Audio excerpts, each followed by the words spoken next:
Hello everyone, Dan Elzer, President of the Training Academy here. I want to welcome you to my March video blog. This month I'm going to be using one blog for both my leadership vlog and my agent vlog because I think the message will resonate with both of you. I know I've been talking a lot about the market being in transition, and so you've heard that from me. And being in transition, I've been saying, for us to succeed in a transitional market, we got to balance our inventory. We got to get our listings and our buyers in balance if we're going to take advantage of the market coming our way. So I was in front of a whole bunch of agents the other day, and we got on that subject, and I had this idea. And so I want to share with you what I did with them, and maybe it will have an impact on you. So I started by asking a question. I said, let me ask you guys. I said, if you get a listing appointment, will you attend it? And they were like, well, yeah. And I said, do you think you'd ever go, I don't want to go on that appointment and just ignore it? They're like, no. I said, would you forget you had it? They're like, no, and they're getting kind of fired up. And I go, so if you schedule a listing appointment, you're going to go on it? They said, yes. I said, on average, how many listing appointments do you need to go on to get a listing? And the consensus was 3. And I said, so if you go on 3 listing appointments, you get a listing. They said, yeah. I said, let's run some numbers with that. And here's what I did. So we're going to start with 3 appointments to get a listing. So that's going to become the goal per week. I'm going to get 3 appointments per week.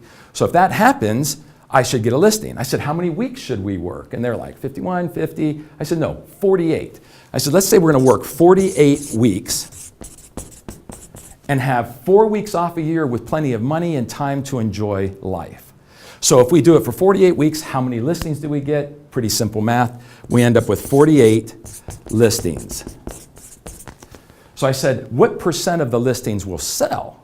And they came back and they were like 90, 95. It's been a hot market. I said, no, guys, let's be realistic. I mean, let's be conservative here. Let's say 75%. So if we have a 75% sales rate, we'll sell 36 listings. They're like, okay. So then I asked this question. I said, in your market, 36 sellers sell their home. What percent of them stay locally versus move away? And they said, probably 65, 70%. I said, okay. So we'll end up with about 25 buyer opportunities. They're like, yeah. I said, so how many of those buyer opportunities will you capture? And they're like, all of them. I said, no. Again, let's be realistic.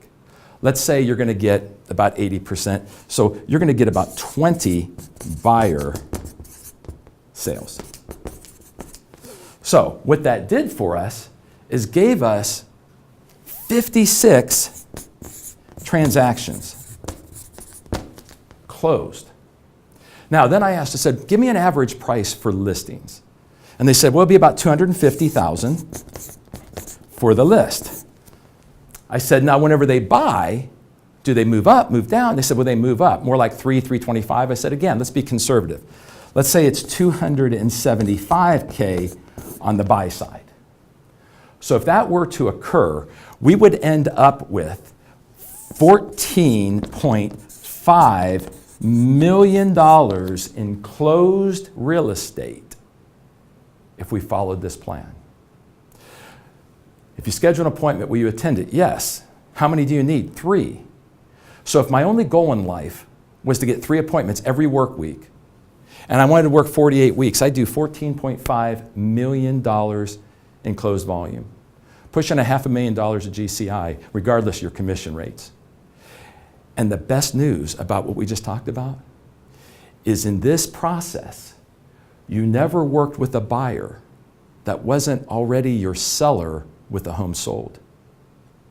How would you like to have a career that every buyer you worked with was your seller? Loyalty, commitment, approval. And the majority of your life was managing listings. If you want that, there's one simple thing you need to do. Commit to those 3 appointments every week, and everything else works for you. Chew on that a little bit, and I'll see you next month.